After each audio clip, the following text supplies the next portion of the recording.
keessanuu gaabaga nagaanuu dhuftani saniin jenna keessummaa keenya gaa hayyuu seenaadhaa obbo Naasir Kaleen akkatti simattan hin beenu gara keenyaan ammoo Ashabaar harka fuunee anaa dhufuun jaa adeeroo Naasir Kaleen waamicha keenya kabajanii yeroo teessan aarsaa gootanii asirratti nu argamuu keessaniif magaagaa ilmaan ayyaa idil addunyaatiin horaa bulaa deebanaa galatoomaa isaniin jenna yoo adeeroo. Aye, galatoma akkasuma isinillee wa alaykum salaam wa rahmatullahi wa barakatuh nagaageetillee deebisu baga walitti deebine. Nullee baga beektee nu dhufta isaniin jenna ilmaan ayyaa meegaa seenaa tana gatiin beeytanii jechuudha namni seenaa fi hin beeyne ati dubbii bareedduu tana booranaa darbateessa namni aadaa hin qabne seenaa hin beeyne gabraadha wanni gabrummaa jalatti hafa jirruuf tana mana fakkaatti. namni beekee mana irraa bahee deemuun beeyne way galaa olii ilaa guyyaa qiyyaamatti jechuudha. Kanaafuu seenaa teenya baruun qulfi akkuma wanni biraa beektee isa gammachiiftu ta seenaa tunillee beektee isa raawwatuu qabdi iyyaafatuu qabdan seenaa garii beekan islaa maallaqaa nubituu qabdan jechuudha. Haasoo obbo Naasir Kaleen siraarratti keessa murattanii seentanii jechuudha. Hoggaa bilaashitti isa dura keenya ammoo nuraan xiqqeessinaan qisaasinaa yennaa irratti illee wal afeera. Sagantaa keenya ilaa baay'eetti gara teeknikaatiin shaafi shishii takka malee qirdii takka malee sagantaa teenya nu hoggamu shabboo ani shabboo miidiyaa ammayyaa shabboorraa anis keessummachiisaa keessa gaammee galgalooti haa waliin turuun irra deebiidhaan afeeraa teenya ilmaan ayyaa. Mee obbo Naasir bal'inaan waa'ee maccaarraa haasofnee turre. Maccaa yoggaa jennu eenyu qubsumi isaanii maal fakkaataa lola dura maal fakkaachaa turanii caba booda maal fakkaatanii bal'inaanuu oofne gaa dubbiin deemteetu haga yilmaa dheeressaa geessee achirra dhaabina fakkaatee dogoggoruu baadhe mee dhiiroo namni yilmaa dheeressaadhaa irra guddaa dhaloonni irraa kun hin beeku yilmaa dheeressaa jechuun dogoggoruu baadhe kaabinii ammaa ministeerota Haayile Sillaasee irraa bara sanitti namni tokkichi beektee digirii qabu isa qofaa jechuudha nama akkaan barataadhaati nama hedduu waa'ee dippiloomaasiitti waa'ee dadoomatti nama ogeessa nama Itoophiyaan miti gaafsatti Afrikaan hin qabne jechuudha. Eenyu tajaajileef kun waan biraati ammoo jabina isaa irraa hir'isuu hin danda'u jechuudha. Sirna faliyaa tajaajilu Oromoo ta'uu isaati ittiin boonna waan gaariillee tasaba kanaa hojjete ni qaba. Duuba yilmaa dheeressaa kanamee haasoo isarraa inni kayyuu irra godhee xiqqoo isa agarsiisa. Bara dukkanaa san keessatti nama afaan Ingiliziidhaa akka afaan Oromootti haasoo jechuudha. Meeshaa boora nuuqaa'ee adeeroo Naasir Kaleen sanitti hin deebi'a. The apparent failure of the meetings in London last spring was most disappointing. My government are most anxious that effective pressure be maintained upon Disarmament Commission to be unrelenting in its efforts to lessen the frightful burden of armament and military preparation. I therefore most cordially welcome the substantial contribution to the general debate yesterday of the Soviet delegation, as well as the proposal of the American Secretary of State for the international development of peaceful uses of atomic energy and the addition of the resulting agenda item to that effect.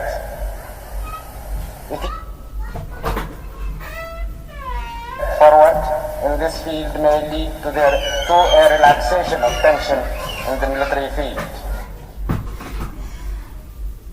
Hulgaasoo obbo Yilmaa dheeressaa shantamoota keessa UN keessatti godhan keessaa soo namaan gafaa jechuudha.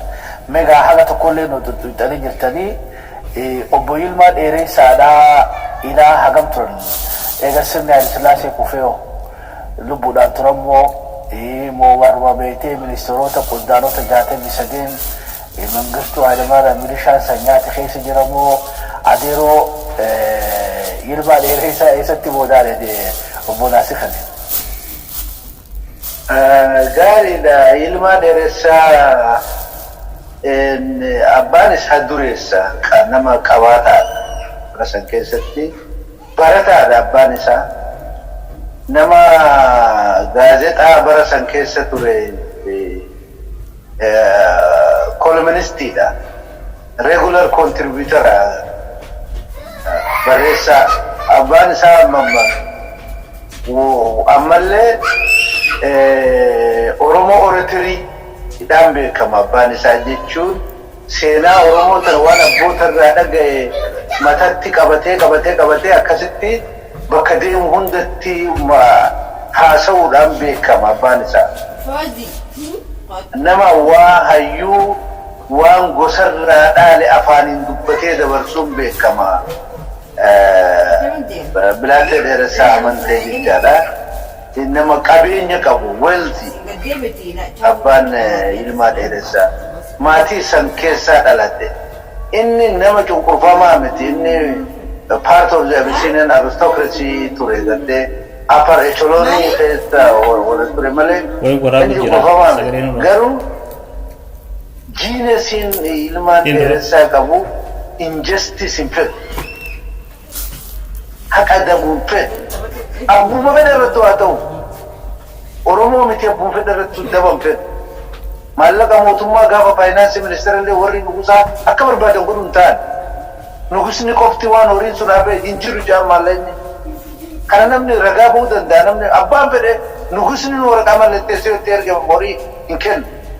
Akka fedhetti namni maatii warra nugusaa Yilmaa bira dubartee baankii irraa ajajjee maallaqa baatu dandeessu. Kana nama hundaan ragaa ba'a. Nama ifirratti amantii qabu nama jabaadha. Nama cubbuu hin feene. Nama if kabaju. Nama ofirratti amantii qabu nama dandeettii qabu Yilmaa Dheeressaa. Kanaaf inni wanni jalaa irratu tokko hin turre yoo gaafa sanusee akka Mulgeetaa Bulii sanitti yoo deeme wanni jalaa irratu tokko hin turre akka Yilmaa Dheeressaa qaama tokkotti jechuudha. Garuu qe'een inni keessatti dhalate abbaa Oromoo Oratorii beekamurraa dhalatee beekama. Abbaa seenaa Oromoo afaaniin himee namatti dabarsu. Abbaa seenaa Oromoo abbu torbatti Oromoo naasoo itti katabee lafa kaayee gartee waan afaaniin uummata irraa dhageessan uummatatti dabarsurraa dhalatee kan hin dagate. Uummata otonomii mataa ofii keessa jiraate keessaa dhalatee guddatee hin dagate. Nama South West odoo taate mootummaa Oromoodhaa dhaabuu keessatti qooda guddaa qooda leencaa qabu hin dagatin. Nama sadarkaa sanatti he is my hero.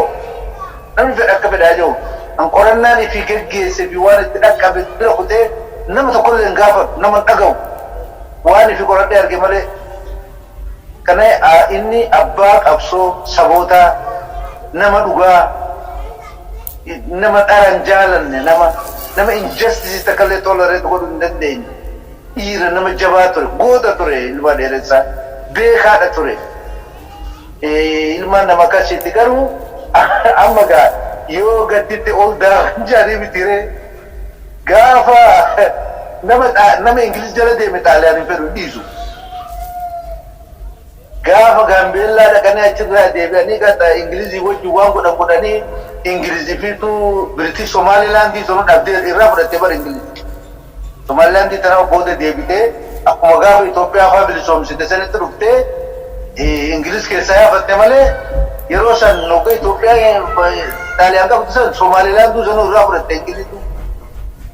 So Ingiliz humaa namaa godhuu hin danda'u yeroo san keessatti Xaaliyaan nama Ingiliz jala deemu hin dhiisu.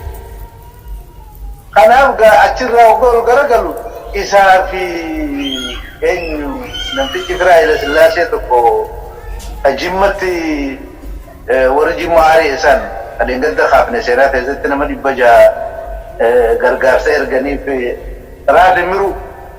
Raasi Miruu fa'aa wal arge isaan duruu amma baqattuu ta'anii booda karaa keessa wal arganii walumaanuu wada deemanii isaa fi ilmallee waliin qabanii warra Xaaliyaan halkatti kufanii gaafa Haile Sillaaseen baan biyyatti deebi'u isaanis deebi'anii arbanyochi ta'anii mootummaa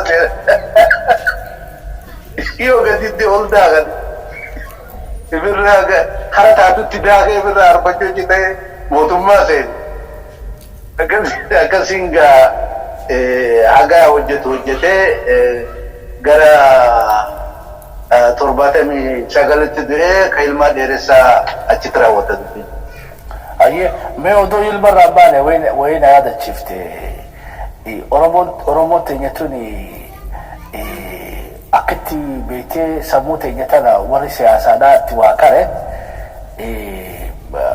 I don't know yoo halaalu baas haraami fixnee jechuudha siyaasaa keessatti halaali faraan qofaa miti wanni birallee gulantaa birallee dhuma jirti jechuudha maal jechuudha maaleeti amma dafneen namaas jaalanna dafneen namaas darbinaa jechuudha hati qollee aara qabu beekee obsinee fi oowwifachuu sadi beeynu jechuudha amma yilmaa dheeressaa kana beekee muka aaru haa ta'u ammoo hagasumaa beekee habar waa iraanuu himte warabu waan namni kun abbaa isarraa illee waa dhageenya beekee namni kun nama dhugaa fadhuudha ilma namaa kana beekee guututti maleekaa godhanii guutuu sheexaana godhuun turillee waa siyaasa irratti fakkaattu mee tarmaa barnoota haa taatuuf mee ta goobanallee asuma kaayifi jechuudha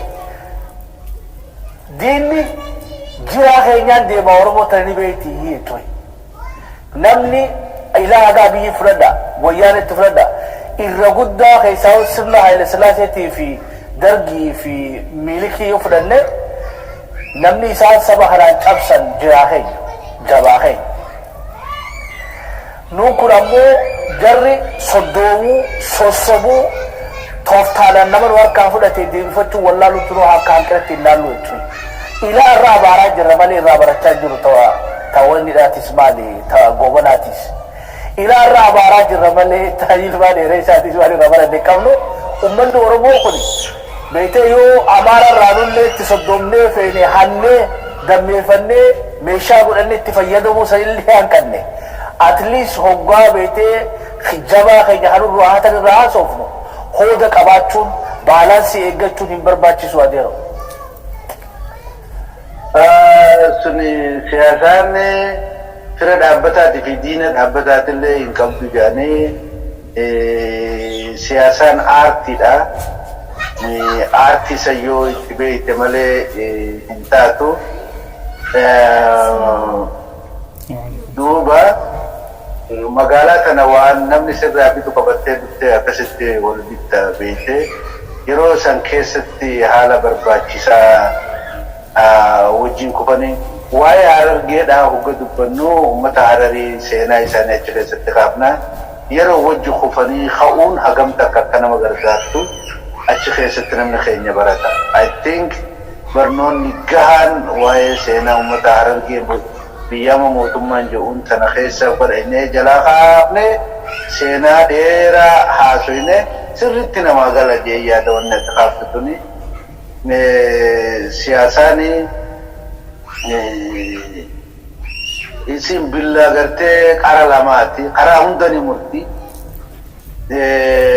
duuba akkam baradheetti odoon taane akka baratti deemteeti baraa fi furguggee mataa qaqqabatanii jala dabranii jedhanii gaafa intarastii kee karaa itti gartee tiffachuu dandeessu hunda deemteeti malkaa san hunda ceetee gabayaa politikatti bitattee yookaan gurgurattee galuu dandeessa.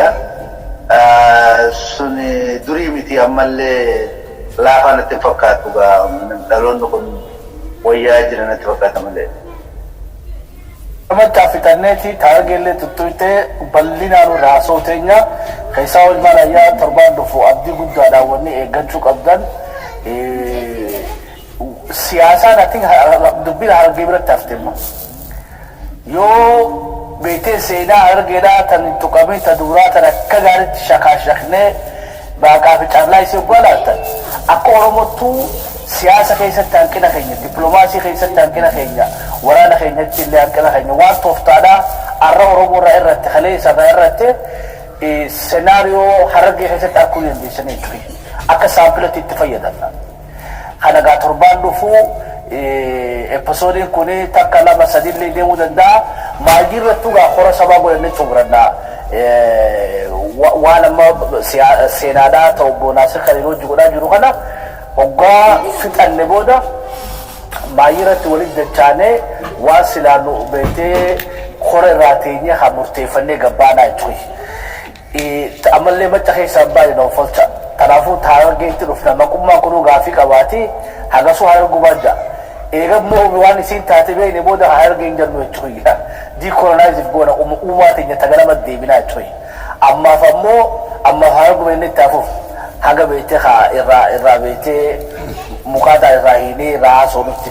Mee maccatti haadachaa waan beektee torbaan dabareellee kaaftanii jiran. Wani torbaan dabareellee kaaftee dubbii Abbishee Garbaa takkallee kaase. Ammoo irratti qishoo ibsiteetti yaada Abbishee Garbaadhaa akka fura ibsiteetti goobana duraa hawwiidha. Seenaan isaa zamana beektee Nugus Takla Hayimaanooti. Mee wanni takka taa beektee amata 300 dogooruu baadha.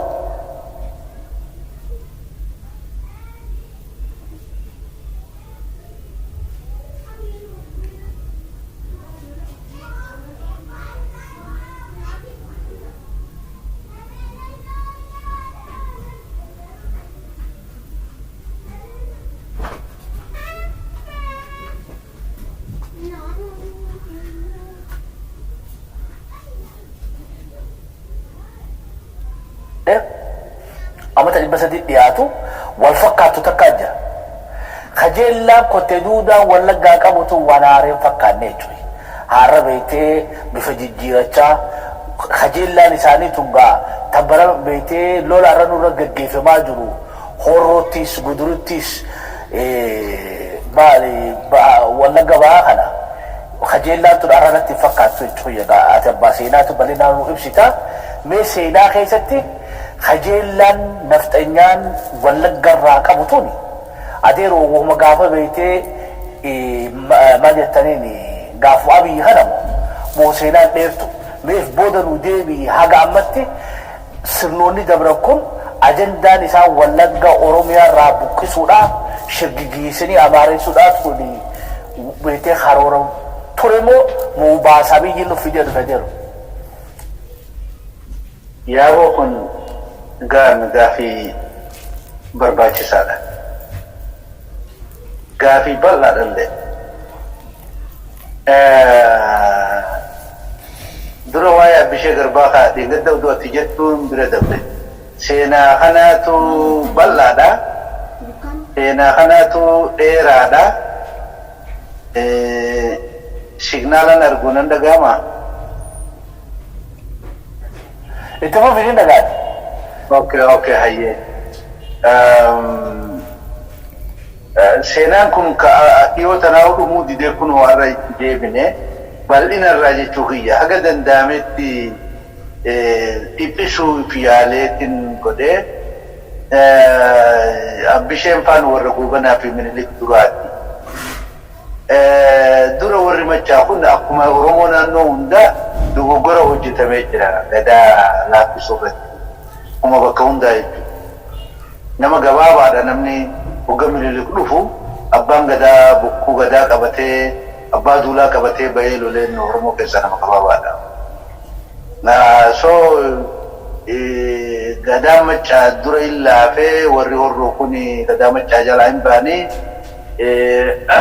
akkasitti gaa odaa bulluqee dhaabanii isumallee ni dhiisan booda.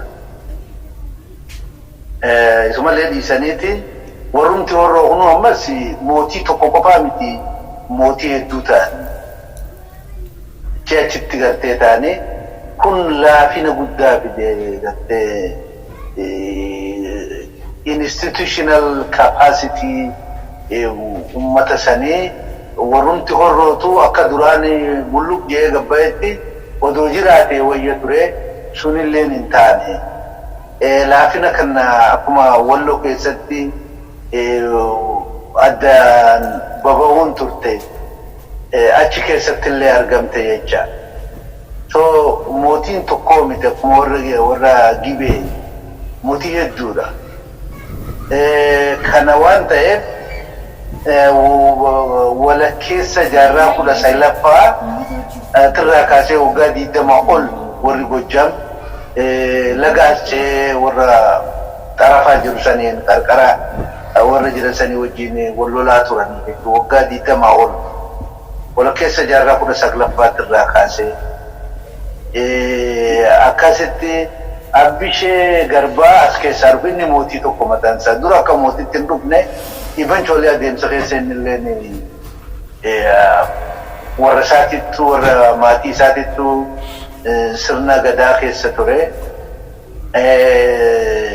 Sanumarra jechuun as a stepping stone itti fayyadameeti gara mootummaatitti egaa waan san jijjiire innillee. Warruma mootii ta'an irraa tokko Abbishee Garbaa mootii jechuu dandeessa inni. So gootummaa Abbishee Garbaa barreeffame gahaan himamee jechuudha.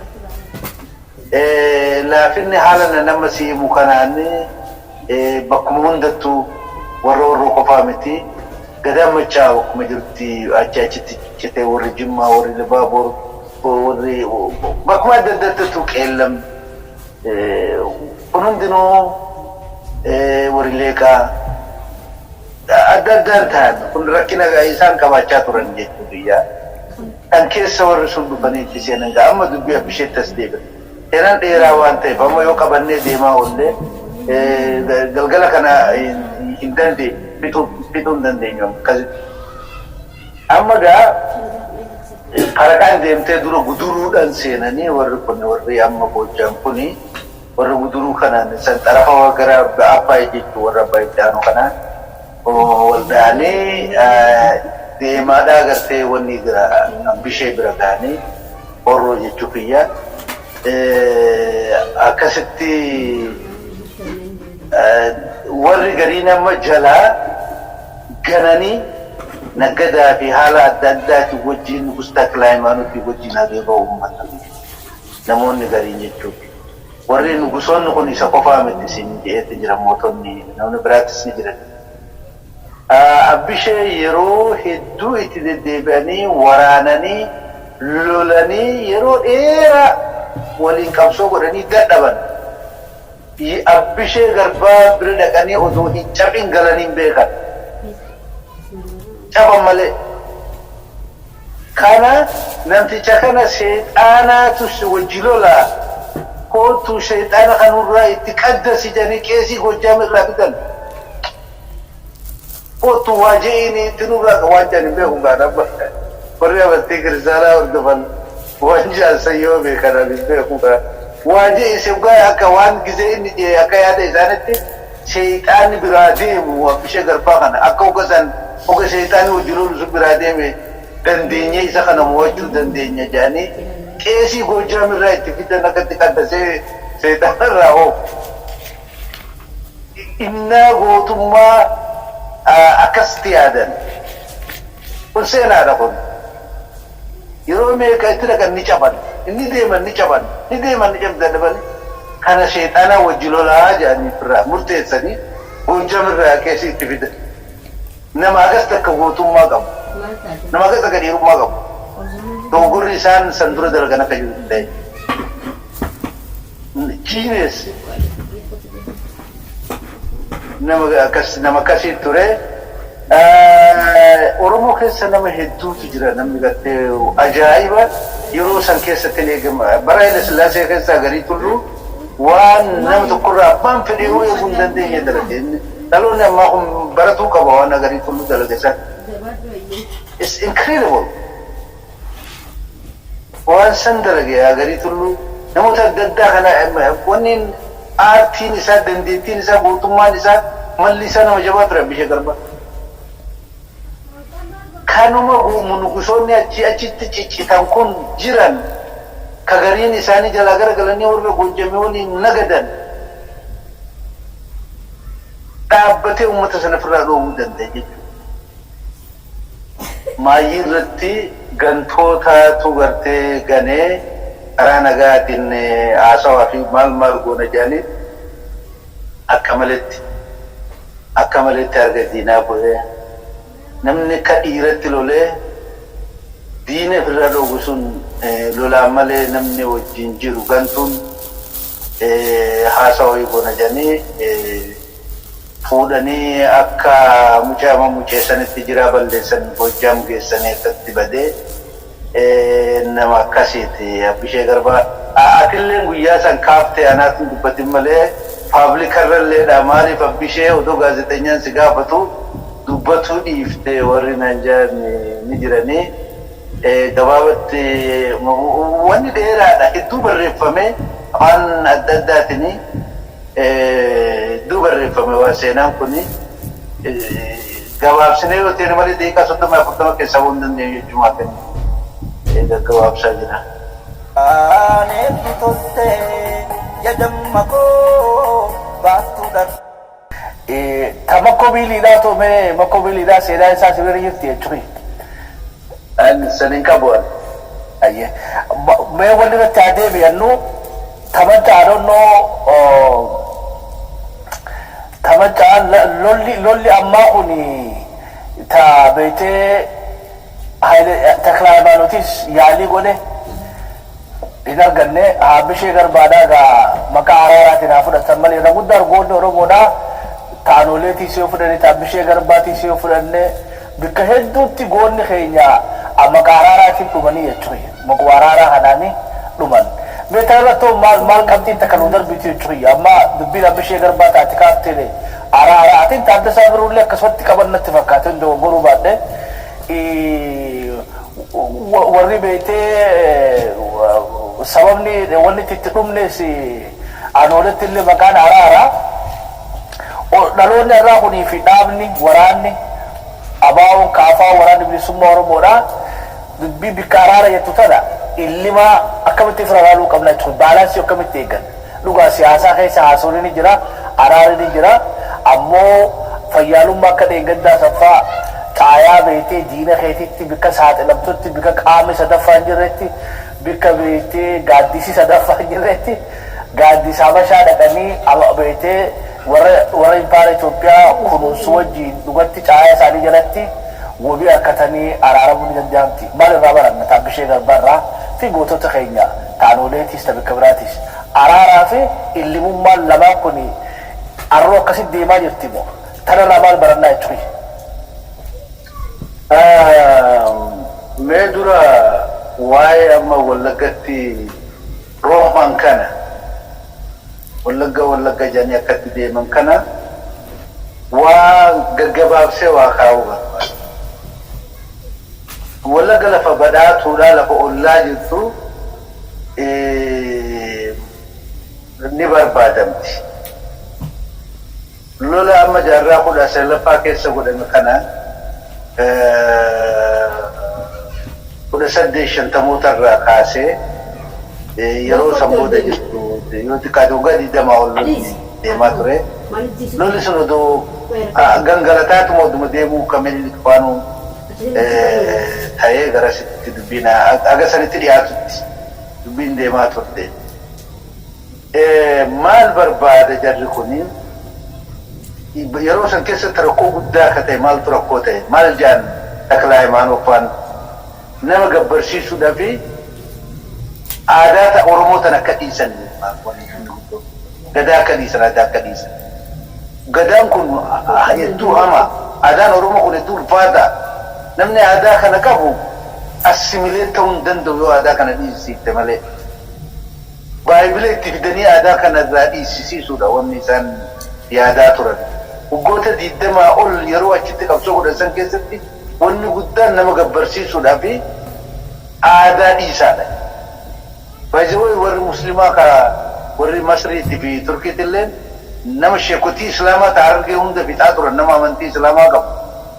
Aadaa Oromoo dhiisaadha jecha Islaama akka isaanii ammoo maqaa amantii bal'ifna yaanii deemanii nama musliima akka isaanii fixuu turan sheekotii argee nama Oromoo ayyuu Oromoo beekaa Oromoo fixuu turan Islaama akka isaanii dubbiin amantii miti. Aadaa kana dhiisi bareentuma dhiisi gadaa waan jettu kana dhiisi. Izi seemu wanni sun wanni karaa bahaatti fi karaa wallixaatiin dalagamaa ture. Yoo amantii taate uummanni warri musliima wanta kana fixaa turan aadaa nu ta'i islaamummaa kee ga'aa miti.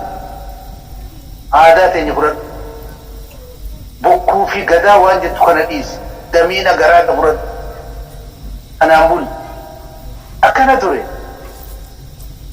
Amma lafa gabbarsiisuu hoggaa jenne maal lafa ture wanni yeroo sanitti. intaane gatii warri sun kafalanii gatii abbishee garbaa fa'aa sun dandamate gatii dhiirtii achitti kafaltee gaafa san dandamatanii jechuudha. Wallaggaan teenya ristii teenya warri jiru taarikhni isaan duubatti deebi'anii barbaadan kunoo kana. Teenyaa jedhanii waan achi laga jedhanii wal lolanii deebi'anii biisuun ta'e isaaniiti bakka ristii teenya wal jedhanii taarikhni isaan qabatanii deemu kana kun tokko.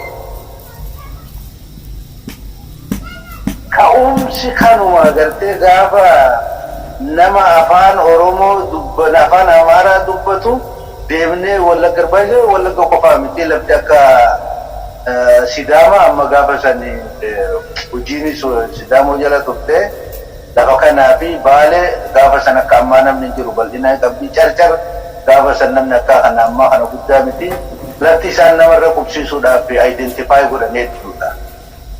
Dhugga san keessa immoo Wallagga lafa dura nama itti bobbaasuudhaaf ka'an. Seenaa sanii malee miti badhaadhina Wallaggaati fi durumaan abboonni isaanii dhaqanii irratti dhumuusan of duubaa qaba.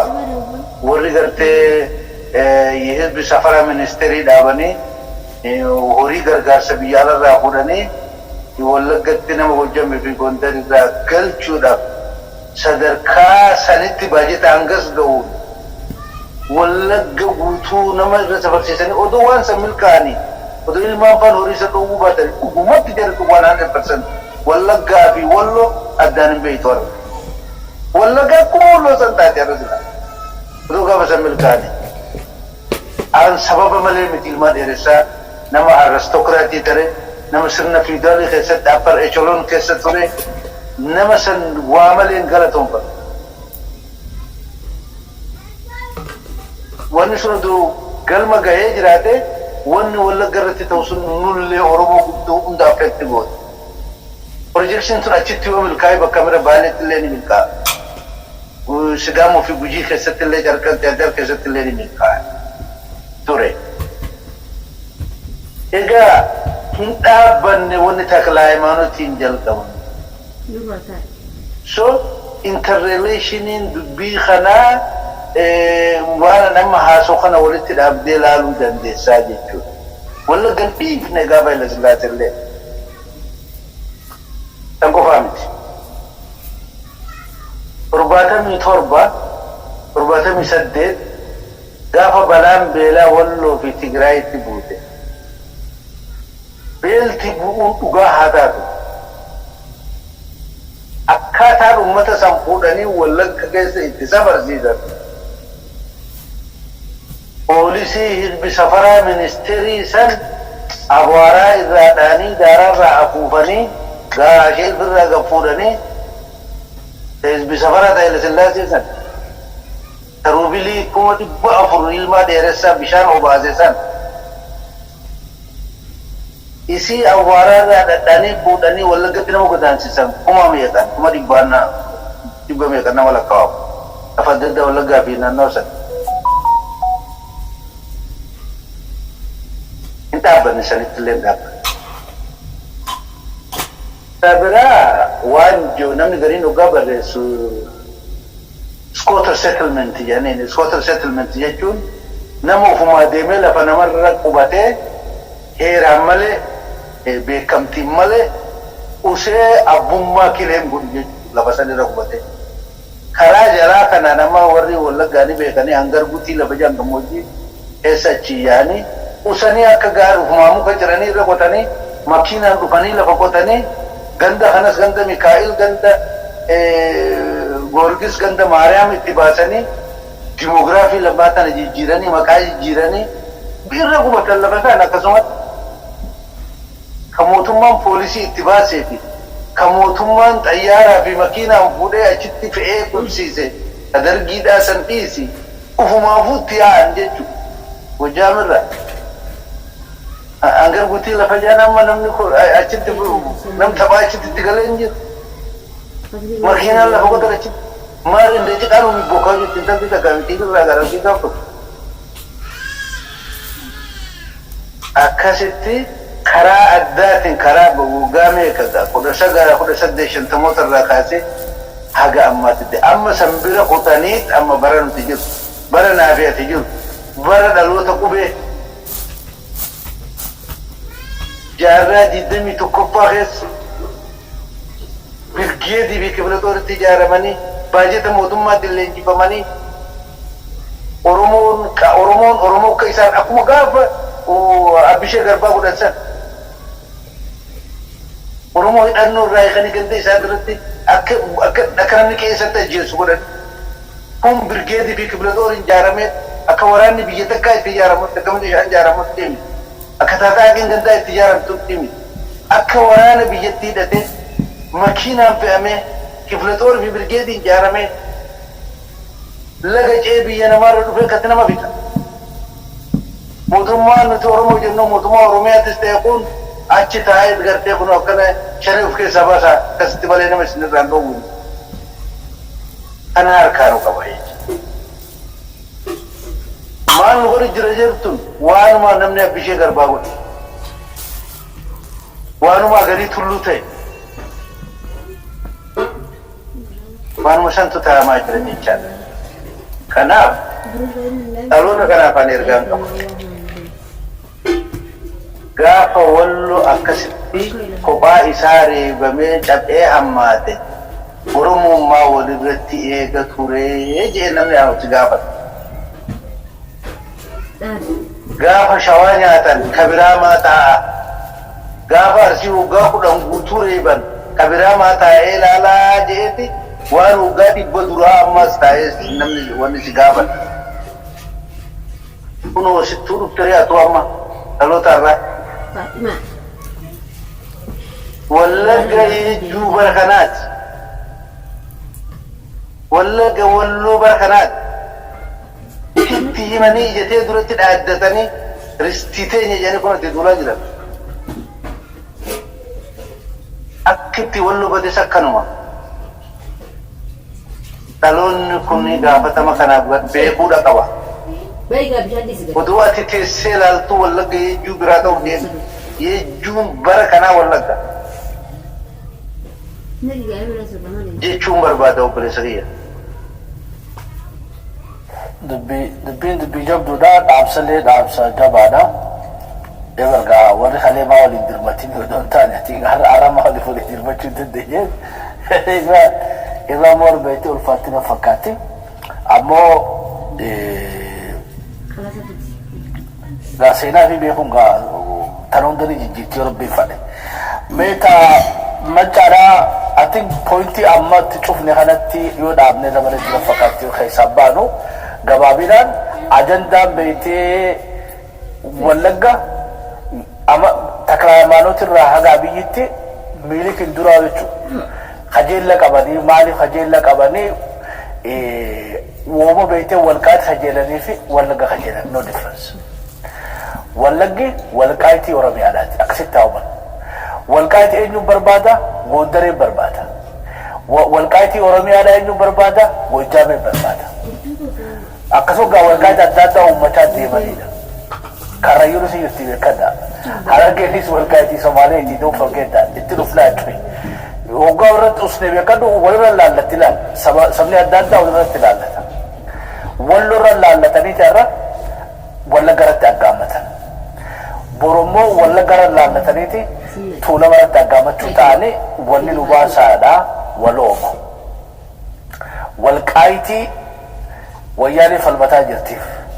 Oromoon walqaayitii Oromiyaadhaa Wallaggaa falmataa jirraa tan akkuma beetee gaafitti san yaadisu hamma dandeenyutti walii tumsinee Oromiyaa teenya haa baraaru Oromiyaa lixaa.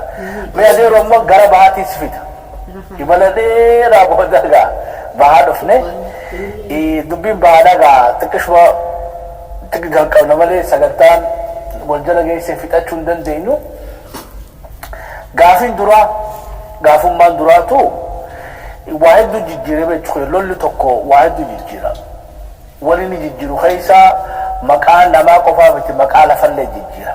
Demograafii jijjiira, ji'oogiraafii jijjiira, politika jijjiira, saayikooloojii jijjiira, naggada waa hedduu jijjiira. gaaffitti yemee namoota dur qabnu raasida taammanuu hamma fakkina hayyuu keenya bahar waare goota keenya wadaay galmoo hormoso yaa adii siriidha mutee amma muteedhaati figaa warri abbootiin teenya takaleeysaa odoo waliin qabnu isaan kun odoo warra haadhi odoo warra maqaa harargee iyyuu kana yaabne namni isaan keessaa maqaa kana beeku haa oowwaatu ni jira taammanuu jeeni oowwaataa jechuun yookaan yaa harargee jetteen ni oowwaataa bahar waa taammanuu bahar waare ni oowwaataa wadaay galmoo hormosa ni oowwaataa yaa yaadii siree mutee amma muteedhaa furii rabbi isaanii taasifamu isaanii ni oowwaatani يون أول نها مكاخين يوم مكاخين يوم تديرو أسمان وادل كم تاك. شدو غلط. بايزوي حرر جي مكان جو أوكوني ورفقو خات دبت سني مكينم سني أسيد بيو. حرر جي لكو سورة أوروبا بركو لسجل أفتني سدي دورا. harargee wanni jaan turte namni jo abbaa midhaasaa qabu jira warra hararii warra adaree san keessaa hundi maqaa itti yaadamee tuma bara 1948 keessa warra hararii kanaa warra adaree kanaatti waan san tolche seenaa isaa gaafa sagantaa tanatti seenne bal'ina fagoo duuba deemnee taasofnaa إنه هررجي بحاتي في هررجي لتابي جانتو لجو هررجي مكان جانكون يرو مستكا يتلو في بكتك يرو سن برخود سجل أفرطمي سدي أمت بخر وارتي في مغون ورا ودومي اللي كفانو كفين أمان كريبو تيجتوكا Caman urfa isi bakar ware power jalan polisi urumwan sani asitu kubang kaban sabo oromot bisa ba harari biralle makam kumbakat di paidara oleh jiru harar makan magala harar pun la agar ratu jiru oleh ni harar makan tu lain Fatima kami tikarufe dua isa di binillah hargeen tunu kamitti kabaate duubatti deebinee laal garuu bara 19 lakkoofsa warra faranjii lakkoofsa awurooppaa 1943 dura harargee bahaa fi lixaa keessattis harargee wanni jaantun bakkuma takkattu hin beekamu maqaa deebii Haile Sillaaseen biyyatti deebi'ee hojii dhalatte maqaa hin jiru isin jechuudha gabaabumatti هيكالي سيتو قام عرجة تشوفي في فو تفسير من كثير والبادية تشوفي عرجة تشوفه تفسير الدنيا والبادية جاي يتشوف مو أفعال دريت بيه تشوف جاي سنا توقع سنجاب تأفعال دريت بيه تهيه تشوف خلافوها أما بيجمتين جاو دبسيني خليني تشوفها أما أكاكبر تأفعال هيكا أفعال خلتي أواشي قد wallo jalka biga ka duru sa ka sanatti be sarille mano to futwa harargen biyya beete biyya harar tajanin bi bar biyyate nyaada da bara fandiratin biti to oromoti miti taadare dati wallo beete charchari fi goro fugo asi beete sikko fi mandor utawayun ila bale guji fi boranne bawa walkita oromiyati oli yatuki yalatte ba khalaysa hararge jaritun adero me سبعة دبر نبي تراهم بيهو هرجع تقول بهابلي تقفمو وامبرات اللي دبر تخليست